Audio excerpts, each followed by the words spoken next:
ஆண்டவராகிய இயேசு கிறிஸ்துவின் நாமத்திற்கு மகிமை உண்டாகட்டும். இந்த ஏப்ரல் மாதம் 4வது மாதத்தினுடைய முதல் தேதி அதிகாலை நேரத்திலே தேவ சமூகத்திலே கூடியிருக்கிற தேவ பிள்ளைகள் அனைவரையும் அருமை ஆண்டவர் இயேசு கிறிஸ்துவின் இனிய நாமத்திலே வாழ்த்துகிறேன். கடந்த 3 மாதங்களும் கர்த்தர் நம்மை கரம் பிடித்து அநேக பயங்கரமான சூழ்நிலைகள் மத்தியில் நம்மை பாதுகாப்பாக நம்முடைய தேவன் நம்முடைய கர்த்தர் நம்மை வழிநடத்தி வந்தார். கர்த்தருக்கு ஸ்தோத்திரம். இந்த ஒரு புதிய மாதத்தினுடைய முதல் நாளை நாம் கர்த்தரை தொழுது கொண்டு அவருடைய ஆசீர்வாதத்தோடு அவருடைய வாக்குத்தத்தத்தோடு நாம் ஆரம்பிக்க தேவ சமூகத்தில் வந்திருக்கிறோம். நிச்சயமாகவே வாக்குத்தத்தத்திற்கு உண்மையுள்ள தேவன் நமக்கு அவர் கொடுத்த எல்லா வாக்குத்தத்தங்களையும் நமக்கு நிறைவேற்றுவார், நாம் அவரை விசுவாசிக்கும் பொழுது. இந்த நாளிலும் கூட கர்த்தர் நமக்கு நினைவுபடுத்த விரும்புகிற வாக்குத்தத்த வார்த்தை இந்த மாதத்தின் முதலிலே இந்த மாதத்தில் கர்த்தர் நமக்கு நினைவுபடுத்த விரும்புகிற வாக்குத்தத்த வார்த்தை நீதிமொழிகள் 28வது அதிகாரம் 25வது வசனத்தில் இருந்து நான் வாசிக்கிறேன், கேளுங்க. நீதிமொழிகள் 28, 25 பின்பகுதியில் நாம் இவ்விதமாக வாசிக்கிறோம். கர்த்தரை நம்புகிறவனோ செழிப்பான். ஹல்லேலூயா. அன்பான சகோதரனே சகோதரியே, கர்த்தரை நம்புகிற பிரியமான தேவ பிள்ளையே, நீ செழிப்பாய் என்று கர்த்தருடைய வார்த்தை உனக்கு வாக்குத்தத்தம் கொடுக்கிறது. கர்த்தரை நம்புகிறவனோ செழிப்பான். இந்த வாக்குத்தத்தம் இன்றைக்கு இந்த மாத துவக்கத்தில் நமக்கு நினைவுபடுத்தப்படுகிறது. உலகம் எப்படிப்பட்ட சூழ்நிலையில் போனாலும், உலகத்தினுடைய இந்த பொருளாதார நிலைகள் வீழ்ச்சி அடைவது போல் நமக்கு காணப்பட்டாலும், இந்த நேரத்தில் கர்த்தருடைய வாக்குத்தத்த வார்த்தை தேவ பிள்ளைகளை நோக்கி வருகிறது. கர்த்தரை நம்புகிறவன் செழிப்பான். ஹல்லேலூயா. பிரியமானவர்களே, நமது நம்பிக்கை கர்த்தர் மேலே, நம்முடைய விசுவாசம் நம்முடைய ஆண்டவர் மேலே வீண் போகாது, ஒருபோதும் வீண் போகாது. நாம் அவர் மேல் வைக்கிற விசுவாசம், அவர் மேல் வைக்கிற நம்பிக்கை நமக்கு செழிப்பை நிச்சயமாக கொடுக்கும். நமக்கு செழிப்பு என்று சொல்லும் பொழுது ஒரு மிகுந்த வளர்ச்சி, ஒரு சந்தோஷம், சமாதானம். பிரியமானவர்களே, எவ்வளோதான் ஒரு மனுஷனிடத்தில் பொருள் இருந்தாலும் கூட மனதில் சந்தோஷம் சமாதானம் இல்லை என்று சொன்னால் அதில் பிரயோஜனம் கிடையாது. கர்த்தர் நமக்கு உலக பிரகாரமான செழிப்பையும் கொடுப்பார், மனதில் சந்தோஷத்தையும் சமாதானத்தையும் கொடுப்பார். ஆனால் இப்படி நான் சொல்லும் பொழுது கர்த்தரை நம்புகிறவன் செழிப்பான் என்று நான் சொல்லும் பொழுது, பிரியமானவர்களே, நீதிமொழிகள் 23வது அதிகாரம் 18வது வசனத்தை நாம் கவனிக்க வேண்டும். நீதிமொழிகள் 23:18 நிச்சயமாக முடிவு உண்டு, உன் நம்பிக்கை வீண் போகாது. நாம் கர்த்தர் மேல் வைக்கிற நம்பிக்கை அது வீண் போகாது. நிச்சயமாக அவர் நமக்கு செழிப்பை கொடுப்பார். ஆகவே பிரியமானவர்களே, நம்முடைய நம்பிக்கை, கர்த்தர் மேல் வைத்த நம்பிக்கை வீண் போகாது. நிச்சயமாக அவர் நமக்கு செழிப்பை கொடுப்பார். அவர் வாக்குத்தத்தம் பண்ணினதை அருள்வார். அதற்கு அவர் வல்லமை உண்டு. உலகத்தின் காரியங்கள் எப்படி போனாலும் கர்த்தரை நம்புகிறவர்களுக்கு செழிப்பை கொடுக்க அவரால் முடியும். பிரியமானவர்களே, கர்த்தரை நம்புகிறவனோ செழிப்பான் என்று நான் சொல்லுகிற பொழுது ஒரு காரியம் நம் மனதில் உதிக்கும், அநேகருடைய மனதில் உதிக்கும். என்னன்னா, கர்த்தரை நம்பாதவனும் செழிக்கிறானே, கர்த்தரை நம்பாதவனும் செழிக்கிறானே என்ற எண்ணம் அநேகருடைய இருதயத்தில் வரும். கர்த்தரை நம்புகிறவன் மாத்திரம்தான் செழிக்கிறானா, கர்த்தரை நம்பாதவனும் செழிக்கிறானே என்ற எண்ணம் அநேகருடைய இருதயத்தில் வரும். நிச்சயமாக கர்த்தரை நம்பாதவன் கூட செழிக்கிறான். ஆனால் அதுக்கு என்ன காரணம்? அதற்கு என்ன காரணம் என்று சொல்லும் பொழுது, கர்த்தரை நம்புகிறவனையும் நம்பாதவனையும் கர்த்தர் தான் படைத்தார், தேவன் தான் படைத்தார். ஆகவே நாம் வாசிக்கிறோம், மத்தேயு 5வது அதிகாரம் 45வது வசனத்தினுடைய கடைசி பகுதியில், மத்தேயு 5:45 கடைசி பகுதியில், கர்த்தர் தீயோர் மேலும் நல்லோர் மேலும் சூரியனை உதிக்க பண்ணி நீதியுள்ளவர்கள் மேலும் அநீதியுள்ளவர்கள் மேலும் மழையை பெய்ய பண்ணுகிறார். அதாவது கர்த்தரை நம்புகிறவர்களுக்கும் நம்பாதவர்களுக்கும், நீதிமானுக்கு அநீதி செய்கிறவனுக்கும், நல்லவனுக்கும் பொல்லாதவனுக்கும் எல்லாருக்குமே கர்த்தர் தேவன் சூரியனை உதிக்க பண்ணுகிறார், மழையை பொழிய பண்ணுகிறார். ஆகவே இந்த பூமி விளைச்சலை கொடுக்கறது, நல்லா சாப்பிட்றாங்க, செழிக்கிறாங்க. அதனால் கர்த்தரை நம்பி இருக்கிறவர்கள், நம்பாதவர்கள் எல்லாருக்கும் இந்த உலகத்தினுடைய செழிப்பு, சாப்பாடு வருகிறது இல்லையா? ஏன் என்று கேட்டால், கர்த்தர் நல்லோர் மேலும் தீயோர் மேலும் சூரியனை உதிக்க பண்ணி மழையை பொழிய பண்ணுகிறார் என்ற சத்தியத்தை இதே நீதிமொழிகளில் ஞானி எழுதியிருக்கிறார். ஆகவே தான் கர்த்தரை நம்பாதவர்கள் கூட செழிக்கிறாங்க இந்த உலகத்தில். ஆனால் ஒரு காரியம் என்று சொல்லும் பொழுது,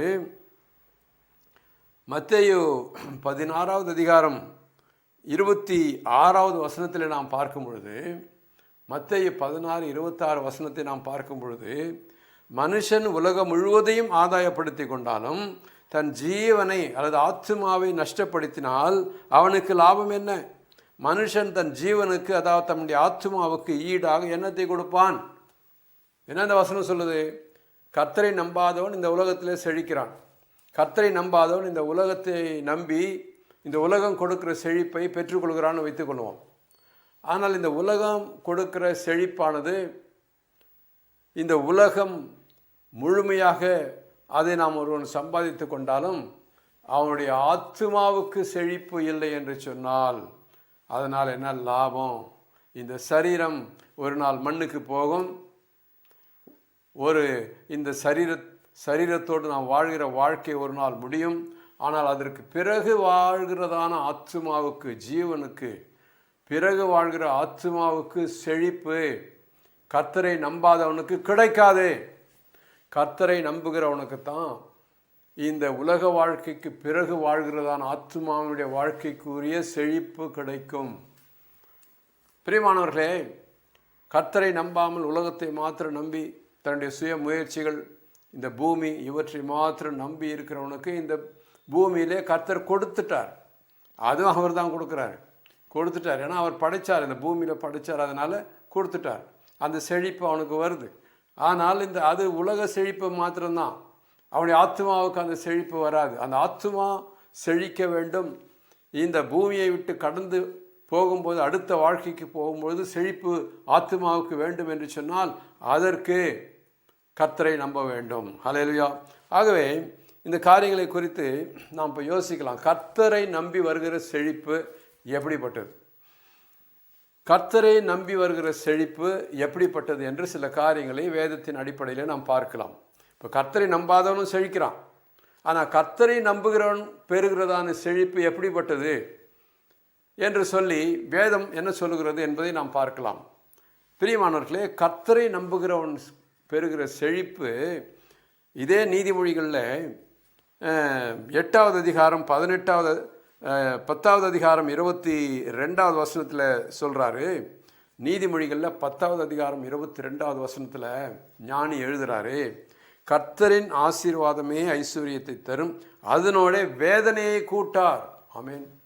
கர்த்தர் தருகிற செழிப்பு அதில் வேதனை இருக்காது. இந்த உலகம் தருகிற செழிப்பு, கர்த்தரை நம்பாமல் உலகத்தை மாத்திரம் நம்பி பெறுகிறதான செழிப்பில் வேதனையும் கூடவே வரும். ஆனால் கர்த்தரை நம்பி வருகிற செழிப்பு வேதனை இருக்காது. அதில் வேதனையை கூட்ட மாட்டார். கர்த்தர் கொடுக்கிறதான ஐஸ்வர்யம், இந்த உலக ஆசீர்வாதங்கள், இவற்றினுடைய அவர் வேதனையை கூட்ட மாட்டார். அப்படி வேதனை வந்தாலும் அதை எதிர்த்து நிற்கவும், சமாளிக்கவும், அதை ஜெயிக்கவும் கர்த்தர் ஒரு மனுஷனுக்கு பலன் கொடுக்கிறார், ஆற்றல் கொடுக்கிறார். ஆமேன். கர்த்தருக்கு ஸ்தோத்திரம். அது மாத்திரமல்ல நாம் என்ன பார்க்கிறோம்? கர்த்தரை நம்பி பெறுகிறதான செழிப்பில் உலக செழிப்பும் இருக்கிறது, ஆன்மீக செழிப்பும் இருக்கிறது, ஆவிக்குரிய செழிப்பும் இருக்கிறது. ஏன்னா ஆண்டவராக இயேசுவே சொன்னார். மத்தேயு 6வது அதிகாரத்தில் நல்லா சொன்னார் பாருங்க. மத்தேயு 6வது அதிகாரத்தில் 32வது வசனத்தில் இந்த உலக ஆசீர்வாதங்கள், நீங்கள் சொல்கிறீங்களே உலக செழிப்பு இதெல்லாம் யார் தேடுறாங்கன்னு சொல்கிறார் பாருங்க. என்னத்தை குடிப்போம், என்னத்தை சாப்பிடுவோம் என்று நீங்கள் நினைக்கிறீங்களே, இதெல்லாம் இந்த உலகத்தினுடைய காரியங்களை யார் தேடுறாங்கன்னா, மத்தேயு 6வது அதிகாரம் 32வது வசனத்தில் இவைகள் எல்லாம் அஞ்ஞானிகள் நாடி தேடுகிறார்கள். அஞ்ஞானிகள் இது கிடைக்குமா, அது கிடைக்குமா, சாப்பாடு கிடைக்குமா, தண்ணி கிடைக்குமா, இது கிடைக்குமா, அது கிடைக்குமான்னு அஞ்ஞானிகள், ஞானம் இல்லாதவர்கள், கர்த்தரை தேடாதவர்கள், கர்த்தரை நம்பாதவர்கள் தேடுகிறார்கள். ஆனால் கர்த்தரை தேடுகிறவர்கள் என்ன சொல்றாரு? இவைகள் எல்லாம் உங்களுக்கு வேண்டியவைகள் என்று உங்கள் பரமபிதா அறிந்திருக்கிறார். கர்த்தரை நம்புகிறவர்களுக்கு இந்த சாப்பாடு, உடை, உறையுள், என்ன சொல்லுவாங்கள்ல, ஊன், உடை, உறையுள் இதெல்லாம் தேவை என்று கர்த்தரை நம்புகிற பிள்ளைகளுக்கு கர்த்தர் அறிவார். அதனால் என்ன சொல்கிறார்? 33வது வசனத்தில், முதலாவது தேவனுடைய ராஜ்யத்தையும் அவருடைய நீதியையும் தேடுங்கள், அப்பொழுது இவைகள் எல்லாம் உங்களுக்கு கூட கொடுக்கப்படும். முதல்ல தேவனுடைய ராஜ்யம் என்று சொல்லப்படுகிற கர்த்தருடைய வார்த்தைக்கு கீழ்ப்படிந்து நடக்கிற ஒரு வாழ்க்கை. இந்த உலகத்திலே தேவன் எங்கே ராஜ்யபாரம் செய்கிறாரோ அது தேவனுடைய ராஜ்யம். நம்ம இருதயத்திலே தேவன் இருந்து நம்முடைய வாழ்க்கையை, நம்முடைய இருதயத்தை தேவன் ராஜ்யபாரம் பண்ணினா அதுவே தேவனுடைய ராஜ்யம். இந்த உலகத்தை விட்டு நாம் கடந்து போகும்பொழுது நம்முடைய ஆன்மா, நம்முடைய ஆத்மா தேவனுடைய ராஜ்யத்துக்கு போக வேண்டும். தேவன் இருக்கிற அந்த பரலோகத்துக்கு போகணும் இல்லையா? அதுதான் தேவனுடைய ராஜ்யம். ஆகவே முதலாவது கர்த்தரை நம்புகிறவர்கள் என்ன பண்ணுவாங்கன்னா, முதலாவது தேவனுடைய ராஜ்யத்தை தேடுவாங்க. தேவனோடு நான் வாழ வேண்டும், தேவனுக்கு இசைந்து வாழ வேண்டும், நான் இந்த உலகத்தை விட்டு கடந்து போகும்பொழுது கூட அந்த பரலோகம் என்று சொல்லுகிற தேவன் இருக்கிற அந்த ராஜ்யத்துக்கு நான் போக, இதை தான் முதல்ல தேடுவாங்க. கர்த்தரை நம்புகிறவர்கள் இதை தேடுவாங்க. இப்படி இதை தேடுகிறவர்களுக்கு அப்போ உலகத்தினுடைய தேவைகள் தேவை என்று அவருக்கு தெரியும், அதனால் அது கொடுப்பார். கர்த்தரை நம்புகிறவர்களுக்கு பரலோக ஆசீர்வாதத்தையும் கொடுப்பார், மறுமைக்குரிய ஆசீர்வாதத்தையும் கொடுப்பார், இம்மைக்குரிய ஆசீர்வாதத்தையும் கொடுப்பார். அதுதான் வித்தியாசம். கர்த்தரை நம்பாதவன் இந்த உலகத்திலே மாத்திரம் செழிக்க முடியும், கர்த்தரை நம்புகிறவர்கள் இந்த உலகத்திலும் மறு உலகத்திலும் செழிக்க முடியும். இதுதான். அதுதான் இங்கே மத்தேயு 6வது அதிகாரம் 32-33 நம்முடைய ஆண்டவராக இயேசு கிறிஸ்து தெளிவாக சொல்லியிருக்கிறார். கர்த்தருக்கு ஸ்தோத்திரம்.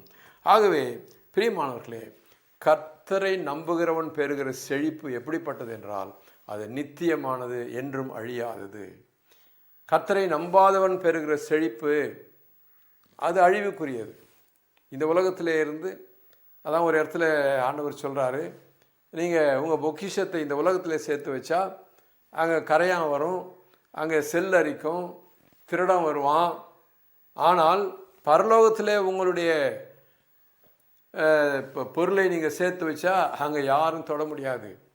உங்களுடைய பொருள் அங்கே சேர்த்து வைக்கப்படுகிற, பரலோகத்திலே சேர்த்து வைக்கிற பொருள் அங்கே அப்படியே உங்கள் பேரில் அப்படியே இருக்கும், அது யாரும் எடுக்கணும். அதனால் உலகத்திலே நீங்கள் பொருளை சேர்த்து வைப்பதை காட்டிலும் பரலோகத்திலே உங்கள் பொருளை சேர்த்து வைக்க அதிகமாக பிரயாசப்படுங்கள் என்று இயேசு சொன்னார்.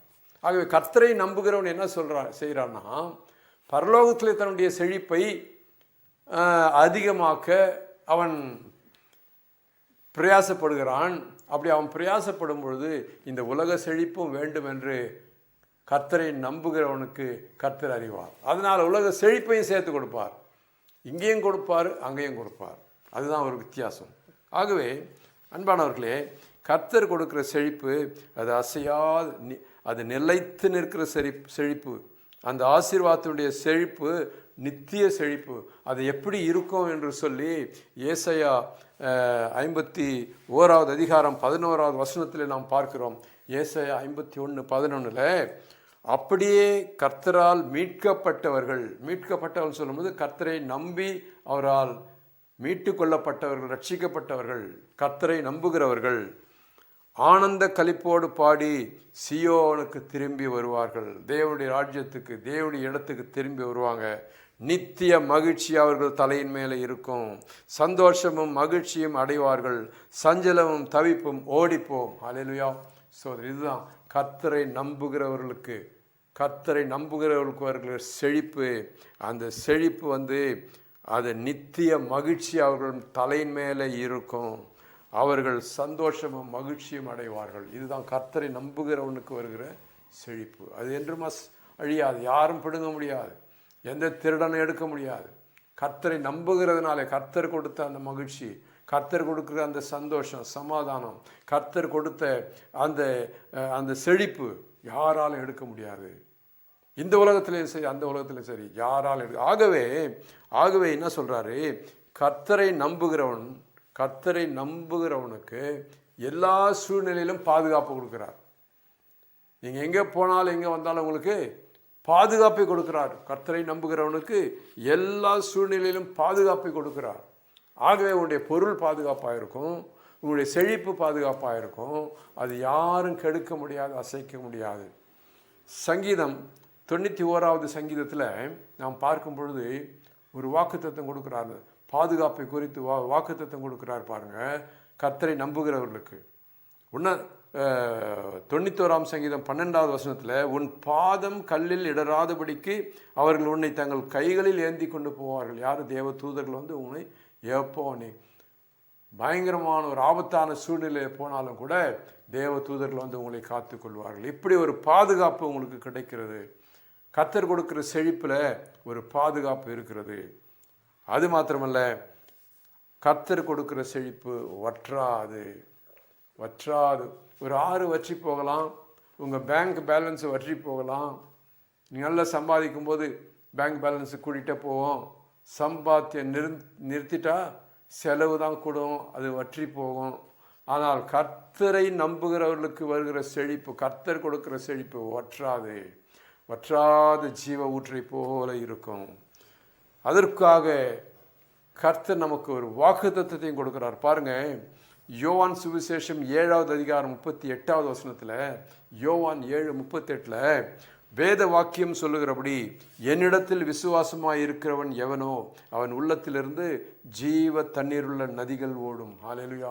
அவருடைய இருதயத்திலிருந்து ஜீவ தண்ணீர்னு சொல்லும்பொழுது வற்றாத ஒரு தண்ணீர் உள்ள நதிகள் புறப்பட்டு போகும். அது சந்தோஷம் புறப்பட்டு வந்து கொண்டே இருக்கும், சமாதானம் வந்து கொண்டே இருக்கும். எப்படி வரும் இந்த சந்தோஷம் சமாதானம்? எப்படி வரும்?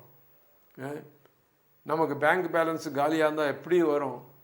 பிரியமானவர்களே, உங்களுடைய உள்ளத்திலிருந்து ஜீவ தண்ணீர் உள்ள நதிகள் புறப்பட்டு வருகிறது, அது வற்றாத ஜீவ ஊற்றாக வருகிறதுன்னு சொன்னால் உங்களுக்கு எல்லா இடத்துலையும் செழிப்பு இருக்குது. இம்மைக்கும் மறுமைக்கும் செழிப்பு உங்களுக்கு கேரண்டி பண்ணப்பட்டு இருக்கிற அப்படின்னாலே உங்களுக்குள்ளே அந்த சந்தோஷம் வற்றாது.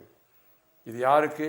கர்த்தரை நம்புகிறவனுக்கு. ஆகவே இந்த நாளிலே கர்த்தர் நமக்கு நினைவுபடுத்த விரும்புகிறதான வாக்குத்தத்தம் நீதிமொழிகள் 28வது அதிகாரத்தினுடைய 25வது வசனம், கர்த்தரை நம்புகிறவனோ செழிப்பான். பிரியமானவர்களே, நிச்சயமாக ஆண்டவராக இயேசு கிறிஸ்துவை, கர்த்தராக இயேசு கிறிஸ்துவை நம்புங்க.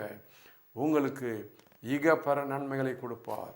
உங்களை மீட்டு, உங்களை ரட்சித்து, என்றைக்கும் வற்றாத சந்தோஷத்தை, சமாதானத்தை கொடுத்து, இந்த உலகத்தின் செழிப்பையும் வரப்போகிற மறுமைக்குரிய சந்தோஷத்தையும் அவர் கொடுப்பார்.